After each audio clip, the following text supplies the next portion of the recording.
Hey guys, welcome back to my channel Priscilla Classes. இன்னைக்கு நம்ம வந்து class 8 Black Orient Crop Production Mansionோட last part video பார்க்கலாம்.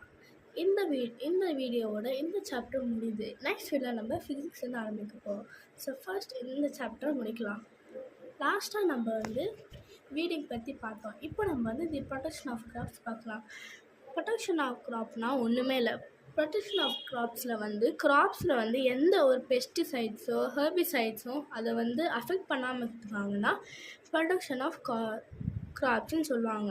Mostly graphs damage ஆகிறதுக்கான best like rodents, rate, insects இந்த மாதிரியான ஒரு சில அனிமல்ஸ் ஆர் டிசீஸ்னால தான் கிராப்ஸ் எல்லாமே டேமேஜ் ஆகுது. இப்போ இந்த ரோடன்ஸான ரேட்ஸ் எல்லாம் என்ன பண்ணும், அங்கங்கே கடிச்சு சாப்பிட்டு வச்சதுனால அந்த கிராப்புக்கு ஏதாவது ஒரு இன்ஃபெக்ஷன் ஆர் பாக்டீரியா இன்ஃப்யூஸ் ஆகும். அதே மாதிரி கிராப்ஸ் வந்து மைக்ரோ ஆர்கானிசமான பாக்டீரியா, ஃபங்கை, வைரஸ் இல்லை மோஸ்ட்லி ஃபங்கை அண்ட் பாக்டீரியா வந்து ஒரு முக்கியமான ஒரு மைக்ரோ ஆர்கானிசமாக இருக்கும் விச் அஃபெக்ட் கிராப்ஸ்.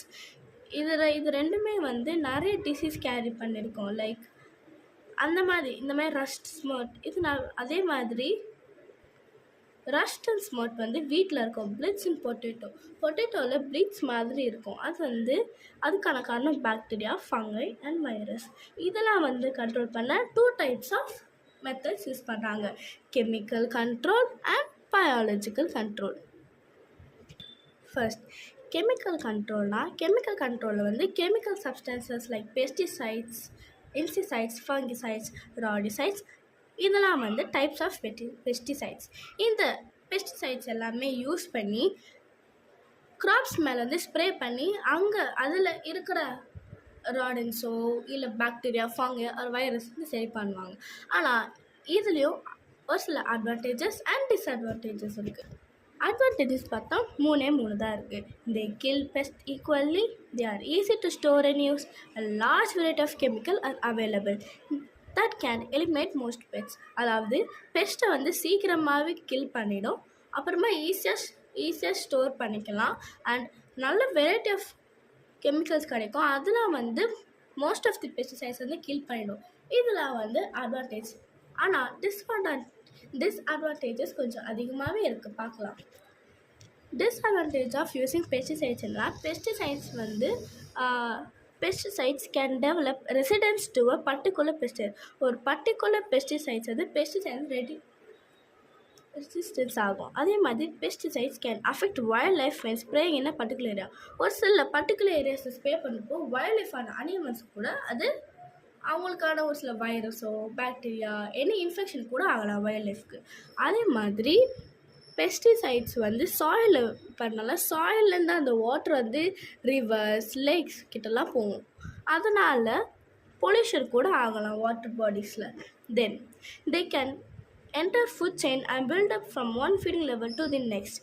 இது வந்து ஃபுட் செயின்குள்ளே வந்துச்சுன்னா அதை ஒரு டிஃப்ரெண்ட் மெத்தடாக மாற்றும்னு சொல்கிறாங்க. And the last, being toxic, they can affect the health of the humans. Since they enter our body throughout fruits and vegetables, they should be watched thoroughly before being consumed. அதாவது இந்த மாதிரி டாக்ஸிக்கான இதெல்லாம் fruits, vegetables நம்ம வந்து spray பண்ணுறோம். இப்போ நம்ம அதை வாங்கிட்டு நம்ம வீட்டுக்கு வரப்போ அதை நம்ம அப்படியே சாப்பிட்டோம்னா ஹியூமன்ஸ்க்கு அது அஃபெக்ட் ஆகும். அதனால் ஃப்ரெண்ட்ஸ் மோஸ்ட்லி வந்து வாஷ் பண்ணிட்டு வெஜிடபிள் அண்ட் ஃப்ரூட்ஸு சாப்பிட்றேன்னு சொல்லிட்டு எல்லோரும் ரெஃபர் பண்ணுறாங்க. And this is the reason. இப்போ நம்ம வந்து கெமிக்கல் கண்ட்ரோல் பார்த்தோம். நெக்ஸ்ட் வந்து பயாலஜிக்கல் கண்ட்ரோல் பார்ப்போம். Biological control can be powerful method of controlling pest. It involves the deliberate use of one organism to regulate the population of pests. அதாவது biological control வந்து கொஞ்சம் பவர்ஃபுல்லான மெத்தட் சொல்கிறாங்க பெஸ்டிஸை வந்து control பண்ண. அதே மாதிரி one organism to regulate the population of pests. ஆனால் பயாலஜிக்கல் கண்ட்ரோலில் இருக்க ஒரு சின்ன டிஸ்அட்வான்டேஜ் என்னன்னா, biological control agents may natively affect the native plants. அதாவது நெக்ஸ்ட்டாக நம்ம இப்போ வந்து நீங்கள் வந்து கிராப் ரொட்டேஷன் பண்ணி இல்லைன்னா மல்டிபிள் கிராப்ஸ் வளர்க்குறப்போ நேட்டிவ் பிளான்ஸ் அண்ட் அனிமல்ஸை வந்து அஃபெக்ட் பண்ணலாம். டைரக்ட்லி ஆர் இன்டைரக்ட்லி கூட அஃபெக்ட் பண்ணலாம். Then comes the topic harvesting. Harvesting is nothing but harvesting is the cutting and gathering of mature crops from field. அதாவது ஹார்வெஸ்டிங்கில் வந்து மேச்சர் கிராப்ஸ் நல்லா வளர்ந்து செழிப்பாக இருக்கிற கிராப்ஸை வந்து கட்டிங் பண்ணி கேதரிங் பண்ணும், அதான் ஹார்வெஸ்டிங் சொல்லுவாங்க. ஃப்ரூட்ஸ், வெஜிடபிள்ஸ், இந்தமாதிரி காய்கறி, பழங்கள், இது எல்லாத்தையும் வந்து மேனுவலி ஆர் மெக்கானிக்கலி வந்து ஹார்வெஸ்ட் பண்ணுறாங்க. இந்தமாதிரி ஸ்மால் ஃபார்ம்ஸ் வந்து கிரெயின்ஸ்லாம் வந்து சிக்கல்ன்ற ஒரு டூல் யூஸ் பண்ணி மேனுவலாக அவங்க ஹார்வெஸ்ட் பண்ணுறாங்க. இதுவே லார்ஜ் ஃபார்ம்ஸ் இருக்கவங்க வந்து எக்ஸ்பென்சிவான machines like combine harvester use பண்ணுறாங்க. கம்பைன் ஹார்வெஸ்டர் யூஸ் என்னன்னா அது வந்து போத் ஹார்வெஸ்டிங் அண்ட் த்ரெஷிங்கை பண்ணும். Then comes the threshing and winnowing. Next நம்ம வந்து த்ரெஷிங் அண்ட் வினோயிங் பார்க்கலாம். Threshing is the process of just loosening the edible part of the grain from the surrounding skin. Inedible chaff. அதாவது threshing என்னன்னா ஒரு கிரெயினில் வந்து edible part, இப்போ எப்படின்னா மேலே ஒரு கஃப்னு வாங்க, அது வந்து நம்ம சாப்பிடக்கூடாது, அதுக்குள்ளே இருக்கிற எடிபிள் பார்ட்டை ரிமூவ் பண்ணுறதா த்ரெஷிங் சொல்லுவாங்க. த்ரெஷிங் வந்து ஒரு சர்ஃபேஸில் வந்து அதை பீட் பண்ணி அதை வந்து த்ரெஷ் பண்ணுவாங்க. இந்த பீட் பண்ணால் உள்ளக்கு கிரெயின் வந்து பிரிச்சுட்டு வந்துடும். இன்னொன்று ட்ரெடிஷ்னல் மெத்தட் வந்து என்ன செய்வாங்கன்னா, ஒரு ஹார்ட் சர்ஃபேஸில் வந்து இந்த மாதிரி நம்ம ஹார்வெஸ்ட் பண்ண கிரெயின்ஸை வந்து நல்லா கொட்டிட்டு அது மேலே வந்து கேட்டில் ஆர் டாங்கி வந்து சர்க்கிள் மோஷனில் நடக்க விடுவாங்க. ஆனால் இப்போல்லாம் மோஸ்ட்லி வந்து கம்பைன் ஹார்வெஸ்டர் யூஸ் பண்ணி தான் த்ரெஷிங் செய்கிறாங்க. தென் கம்ஸ் த வினோயிங். வினோயிங்கில் வந்து விண்ட் வினோயிங் சொல்லிட்டு சொல்லுவாங்க. விண்ட் வினோயிங் இந்த மெத்தட் வந்து ஆல்மோஸ்ட் வீட்டில் இருக்க எல்லா மதர்ஸ் யூஸ் பண்ண மெத்தட்னு சொல்லலாம். அது என்னென்னா, it's a method of separating grain from chaff by throwing the mixture into the air with the winnowing fan, the chaff being lighter. அதாவது விண்ட் வினோயிங்கில் வந்து ஒரு முறம் மாதிரி ஒன்று இருக்கும், அதில் வந்து நம்ம ஹார்வெஸ்டர் பண்ணி வச்சுருக்கிற அந்த கிரெயின்ஸ் எல்லாத்தையும் வந்து அதில் போட்டு அதை நம்ம வந்து ஸ்லோவாக ஹேரில் ப்ளோ பண்ணுறப்போ சாஃப்லாம் ரொம்ப லைட்டரான வெயிட்டில் இருக்கிறதுனால அதில் வந்து ப்ளோ ஆகிடும். இதே மாதிரி இன்செக்ட்ஸ், பெஸ்ட், இந்த மாதிரியான ஒரு சில இன்செக்ட்ஸை கூட அதுலேருந்து ரிமூவ் பண்ணலாம். இதுதான் wind winnowing. Then comes the part storage. ஸ்டோரேஜில் வந்து நம்ம அப்டேட் பண்ண அந்த க்ராப்ஸை வந்து ப்ரிசர்வேட்டடை ஸ்டோர் பண்ணி வைப்பாங்க. எதுக்குன்னா ஃபியூச்சர் யூஸ்க்காக. அதே மாதிரி நம்ம ஸ்டோர் பண்ணி வைக்கிற அந்த க்ராப்ஸ் எல்லாமே நம்ம வந்து ஃபங்கை அண்ட் இன்செக்ட்ஸ் எதுவுமே வந்து இன்ஃபெக்ட் பண்ணாமல் சேஃபாக இது பண்ணணும். அதே மாதிரி இந்த மாதிரி நம்ம ஸ்டோரேஜ் பண்ணி வைக்கிறதுனால பல வருஷங்களுக்கு யூஸ் பண்ணலாம். அதே மாதிரி டிஃப்ரெண்ட் பிளேசஸ்க்கு அதை வந்து ஈஸியாக டெலிவர் பண்ணுவாங்க. எதுக்குன்னா ட்ரேடிங்ஸ்க்காக.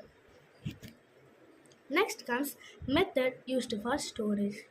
Method used for storage. நான் இப்போ நம்ம ஸ்டோரேஜ் பண்ணுறோம், ஆனால் அதுலேயும் ஒரு சில மெத்தட் இருக்குது. அந்த மெத்தட் மாதிரி என்ன பண்ணுவாங்களா, நம்ம அப்டேட் பண்ண அந்த கிரெயின்ஸை வந்து சன்னில் வந்து ட்ரை பண்ணி ஒரு பேக்ஸ் ஆர் பின்ஸில் வந்து பேக்கெட் பண்ணி கிரைனரிஸில் ஸ்டோர் பண்ணியிருப்பாங்க. எதுக்குன்னா இது வந்து the growth of micro organism and damaging caused by ரோடன்ஸ்னால் ரேட் இல்லைன்னா the growth of micro organism ஆகாமல் இருக்கிறதுக்காக அதை வந்து சேஃபாக ஸ்டோரேஜ் பண்ணி வைக்கிறாங்க. இது கிரெயின் சிலர்ஸ் கொடுத்துருக்காங்க. கிரெயின் சிலர்ஸ்னால் நத்திங் பட் இது வந்து ஒரு கண்டெய்னர் மாதிரி வச்சுக்கோங்க. எதுக்குன்னா இப்போ நம்ம கம்பைன் பண்ணி வச்சுருக்கிற அந்த கிரெயின்ஸ் வந்து ஸ்டோரேஜ் பண்ணோம், அது சேஃபான இடத்துல லார்ஜ் குவான்டிட்டியில் ஸ்டோர் பண்ணுறதுல கிரெயின்ஸில் யூஸ் பண்ணாங்க.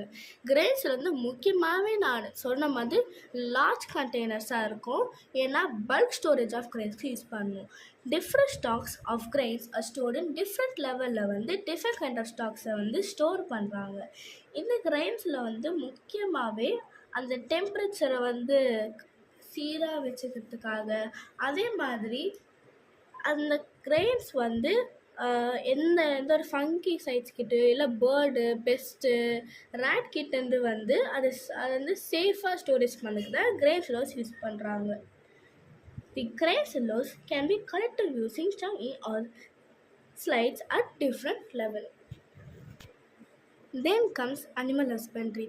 அனிமல் ஹஸ்பண்ட்ரியில் லாஸ்ட் டாப்பிக்கே இந்த லெசனில். அனிமல் ஹஸ்பண்ட்ரின்றது ஒன்றுமே இல்லை, the breeding and feeding and caring of life stocks for foods and other purpose called animal husbandry. Animal ஹஸ்பண்ட்ரின்றது ஹியூமன்ஸ் ஆனவங்க வந்து அனிமலை தான் மோஸ்ட்லி டிபெண்டடாக இருக்காங்க. ஏன்னா Animals, mostly in India, specifically in India, many farmers are dependent on the animals. ஏன்னா இது முக்கியமான சேலிங்கான milk, meet, எக்ஸ்லாம் use பண்ணாங்க. அதோட முக்கியமான ஒரு அனிமல் பார்த்தா புல்லாக்ஸ். ஏன்னா இது வந்து கேரிங் லோட்ஸ், ப்ளவிங் யூஸ் பண்ணுவாங்க. ப்ளவிங் வந்து ஃபார்மிங். ஏன்னா ஃபர்ஸ்ட் டாபிக் நம்ம படிச்சது ப்ளவிங். ஏன்னா ப்ளவிங்கில் வந்து அந்த அந்த ரொட்டேஷனுக்காக யூஸ் பண்ணுறாங்கல்ல, அதுக்காக யூஸ் பண்ணாமல் கேரிங் லோட்ஸ். இப்போ மோஸ்ட்டாக இந்த புவராக இருக்கிற ஃபார்மர்ஸ்லாம் அவங்களோட லோட்ஸு அந்த கிரைன்ஸ்லாம் போட்டு வச்சுருக்காங்கல்ல, அதுக்கு மோஸ்ட்லி வந்து இந்த புல்லாக் தான் ரொம்ப முக்கியமான ஒரு அனிமல் ஆகும். இதை வந்து ஈஸியாக புரிஞ்சுக்காங்க இந்த மில்க் ஹீல்டிங்லேருந்து கொடுத்துருக்காங்க. இதுக்கு மேலே பிஃபோராக இருக்க இந்த பேராஃப் எல்லாமே நீங்கள் வந்து ஜஸ்ட் படித்து அதோட இன்ஃபர்மேஷனை தெரிஞ்சுக்கிட்டாலே நீங்கள் வந்து ஈஸியாக ஆன்சர் பண்ணலாம். மோஸ்ட்லி இந்த milk yielding animals, dairy animals, இந்த மாதிரி இருக்கிற இந்த பிங்க் மார்க்கெட் பாயிண்ட்ஸில் இருக்கிற பாயிண்ட்ஸ்லாம் மோஸ்ட்லி எக்ஸாம்பிள் லைக் 1 மார்க்கில் 2 மார்க்கில் ஆர் 3 மார்க்கில் கூட கேட்கலாம் யூஸ்ஃபுல் அனிமல்ஸ்ன்னு சொல்லிட்டு. இப்போ நம்ம அதை பற்றி ஒன்றா பார்க்கலாம். அந்த புல்லட்டின் பாயிண்ட்ஸில் இருக்கிறதுல first, milk yielding animals or dairy animals like cow, buffalo, goat, இதெல்லாம் வந்து milk yielding animals. Milk yielding அனிமல்ஸ்னால் இப்போ இந்த வந்து டெய்ரி ப்ராடக்ட்ஸ் தர அனிமல்ஸ். அந்த டெய்ரி ப்ராடக்ட்ஸில் என்ன வச்சுன்னா milk, ghee, curd and cheese, இதெல்லாம் வந்து ஒரு மேஜர் செல்லிங் ப்ராடக்ட்ஸ்னு சொல்லலாம். மீன் ட்ரேடிங்க்கு ரொம்ப வந்து யூஸ் ஆகிற ப்ராடக்ட்ஸ். ஏன்னா மோஸ்ட் ஆஃப் த கண்ட்ரிக்கு ட்ரேடிங் ஆகி டிரான்ஸ்போர்ட் பண்ணுறது milk yielding animals. Then comes meat yielding animals like pig, sheep, goat, cattle, fish and poultry. The pig, sheep, goat, cattle, fish, இந்த மாதிரி அனிமல்ஸ் வந்து மீட் தர அனிமல்ஸ். லைக் இப்போ fish வந்து sea food, pig, sheep, goat and இதில் வந்து hen கூட ஒரு பார்ட்டாக செய்யலாம். ஏன்னா hen is the chicken. So meat ஹீல்டிங்னா மீட் தந்து அதுவும் கூட நிறைய பேஸுக்கு டிரான்ஸ்போர்ட் ஆகுது. தென் comes egg yielding animals like hens, ducks and so on. egg yielding animalனா ரொம்ப சிம்பிள் தான். இந்த முட்டை ப்ரொடியூஸ் பண்ணுற அனிமல்ஸ்னு வச்சுக்கலாமா, அதாவது ஹென், டக்ஸ். இந்த முட்டை எதுக்கு ஏன் இதில் முக்கியமாக புல்லட்டின் பாயிண்ட்ஸில் கொடுத்துருக்காங்கன்னா, ஏன்னா அது வந்து மோஸ்ட்லி ட்ரான்ஸ்ஃபர் ஆகும் ஒரு ஊருக்கும். Because every country can't afford animal which produce X. So அதனால இந்த மீட் விட்டு மில்க்கும் எக்கும் தான் ரொம்ப மோஸ்ட்லி ட்ரேடிங்க்கு யூஸ் ஆகும். Then comes wool and silk yielding அனிமல்ஸ்ன்னு சொல்லுவாங்க like sheep, goat, cattle and camel. ஏன் உள் வருதுன்னா இந்த மாதிரி இந்த ஷீப், கோட், கேட்டில், கேமலோட அந்த ஸ்கின்ஸை வந்து உள்ளன்னா வந்து யூஸ் பண்ணுவாங்க. லைக் ஒரு லெதராக யூஸ் பண்ணுவாங்க. ஸோ லெதருன்றது மோஸ்ட் ஆஃப் த கண்ட்ரீஸ்க்கு யூஸ் ஆகுற விஷயம். Like shoe companies is the most companies which need more amount of leathers. அதே மாதிரி இந்த ஹேண்ட்பேக் கம்பெனிஸ்க்கு கூட இந்த உள் தேவைப்படும். அதனால முக்கியமான இந்த அனிமல்ஸ் எல்லாமே வந்து இம்பார்ட்டண்ட். நெக்ஸ்ட் புல்லட்டின் பாயிண்ட் வந்து honey yielding animals like bee, silk yielding animals like the silkworm and pearl yielding animals like the oyster. First, hen yielding animals like the bee. Honey ஹீல்டிங் animals என்னென்னா, ஹனின்றது வந்து ஒரு expensive ப்ராடக்ட்னே சொல்லலாம். ஹனியை வந்து heel பண்ணுறது வந்து பீன்ற animal தான் வந்து ஹனியை வந்து produce which save and produce honey. So honey வந்து ஆல் ஓவர் வேர்ல்டு யூஸ் ஆகுறதுனால இது வரும். Then comes silk yielding animal. Silk yielding அனிமல்னால் சில்க் வார்ம் இருக்குல்ல, இந்த வார்ம்ஸ் வந்து அது ப்ரொடியூஸ் பண்ணுற ஒரு டைப் ஆஃப் சில்க். இது வந்து ட்ரெஸ், முக்கியமாக இந்தியாவில் வந்து சில்க் வந்து மோஸ்ட்லி தேவைப்படும். இந்தியா, சைனா, ஏன்னா அங்கே இருக்கிற மோஸ்ட் ஆஃப் த ட்ரெஸ்க்கு தேவைப்படுற த்ரெட்ஸ் எல்லாமே சில்க் வார்ம்லேருந்து தான் கிடைக்கும். Then comes the pearl yielding animal which is more important like oyster வந்து பேர்ல் வந்து ஹீல் பண்ணும். அதாவது எப்படின்னா, அந்த பேர்ல் வந்து ஹீல் பண்ணல, அந்த பேர்ல் வந்து மோஸ்ட்லி எல்லா இடத்துல வந்து ரியல் நேச்சுரல் பேர்ல் வந்து கிடைக்காது. மோஸ்ட் ஆஃப் த கண்ட்ரீஸில் கிடைக்கிறது கஷ்டம். அதே மாதிரி it's a rare. So pearl கிடைக்கிறது வந்து அதுலேருந்து ஒரு ஜுவல்லரி மேக் பண்ணுறோன்னா இட்ஸ் பிகாஸ் ஆஃப் எக்கனாமிக்ஸ். இதனால இந்த ஆஸ்டர் ரொம்ப முக்கியம். அதுக்கப்புறம் ஒரு சிம்பிளான புல்லட்டின் பாயிண்ட் என்னென்னா, draught animals are animals used for farm works including the milk, donkey and horse and buffalo, camel, இதெல்லாம் வந்து டிரான்ஸ்போர்ட்டேஷன் யூஸ் பண்ணுறாங்க. அதே மாதிரி ப்ளவிங் அண்ட் த்ரெஷிங். தர்ஷினியா ப்ளவிங் உங்களுக்கு புரிஞ்சிருந்ததுன்னா எதுக்கு வந்து யூஸ் ஆகுதுன்னு சொல்லிட்டு உங்களுக்கு புரியும். ஏன்னா இந்த மாதிரி அனிமல்ஸ்லாம் வந்து டிரான்ஸ்போர்ட்டேஷன் யூஸ் ஆகும். மோஸ்ட்லி இந்த ஹைலி எக்ஸ்பென்சிவ் ஃபார்மர்ஸ்க்கு இவங்க மோஸ்ட்லி தேவைப்பட மாட்டாங்க, இந்த அனிமல்ஸ் மோஸ்ட்லி தேவைப்படாது. பட் தி லோவாக கொஞ்சம் பூரான ஃபார்மர்ஸ்க்கு இந்த அனிமல்ஸ் தேவைப்படும். ஏன்னா இந்த அனிமல்ஸால் மட்டும்தான் ஈஸியாக இவங்க ஹார்வெஸ்ட் பண்ணுற அந்த கிரெயின்ஸ் அண்ட் க்ராப்ஸை வந்து ப்ரொடியூஸ் பண்ணும். So that's all guys. இந்த class 8 crops production and management chapter இதோட கம்ப்ளீட் ஆயிடுச்சு. உங்களுக்கு இந்த வீடியோவில் நான் சொல்லிக்கிறதெல்லாம் புரிஞ்சிருந்தா சப்ஸ்கிரைப் பண்ணி பெல் பட்டனை கிளிக் பண்ணி வச்சுக்கோங்க. அப்போ தான் நான் போடுற வீடியோவில் நோட்டிஃபிகேஷன் வரும். அதே மாதிரி உங்கள் ஃப்ரெண்ட்ஸ் அண்ட் ஃபேமிலிக்கு லைக் பண்ணி ஷேர் பண்ணி கமெண்ட் பண்ணுங்கள். தேங்க்ஸ் ஃபார் வாட்சிங். நெக்ஸ்ட் ஒரு வீடியோவில் பார்க்கலாம். until that, take care friends. Bye.